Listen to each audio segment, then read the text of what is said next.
যেই দেশের প্রধানমন্ত্রী একজন নারী, ওই দেশে আজও নারী ধর্ষণ বন্ধ হয়নি।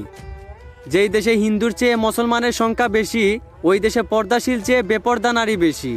এই সমাজে মানুষ আপন মা বাবাকে বৃদ্ধ আশ্রমে রেখে আসে, আবার তারা এই সমাজে মাথা উচ্চ করে নিজেকে উচ্চ শিক্ষিত দাবি করে।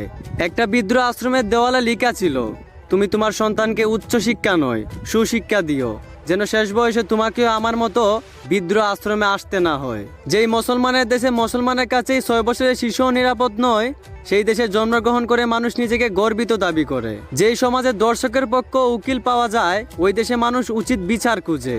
এই সমাজে যদি উচিত বিচার হইতো, তাহলে আজ আলেম ওলামারা থাকতো না জেলে।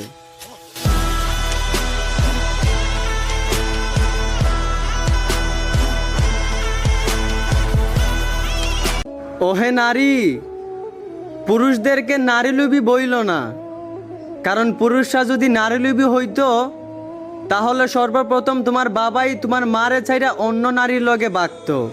ওহে পুরুষ, নারীকে ছলনাময়ী বইল না, কারণ নারীরা যদি ছলনাময়ী হইতো, তাহলে সর্বপ্রথম তোমার মাই তোমার ভাবারে ছাইরা যাইতো।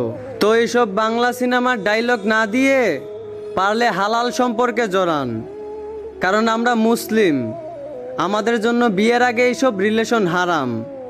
আশা করি কথাগুলো বুঝতে পারছেন। ধন্যবাদ।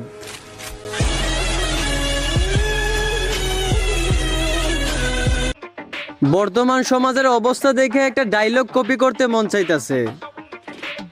যেই দেশে বিয়ে করলেই পাওয়া যায় ব্যবসায় সফলতা, ওই দেশে কাজ কইরা কি গাদার মেহনত করবিনি, লাগাবো ব্যবসা।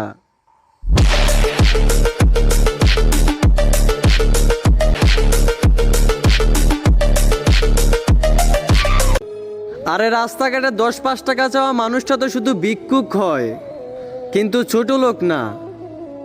খাঁটি ভিক্ষুক আর ছোট লোক তো সে, যে একজন বাবার কাছে তার মেয়েকেও চায়, সঙ্গে আবার ফ্রিজ এবং বাইকও চায়। যে ইসলাম যৌতুককে করে একদম হারামি, সেই ইসলাম ধর্মের মানুষগুলো আজ বিয়েতে যৌতুক নিয়ে করে দামাদামি।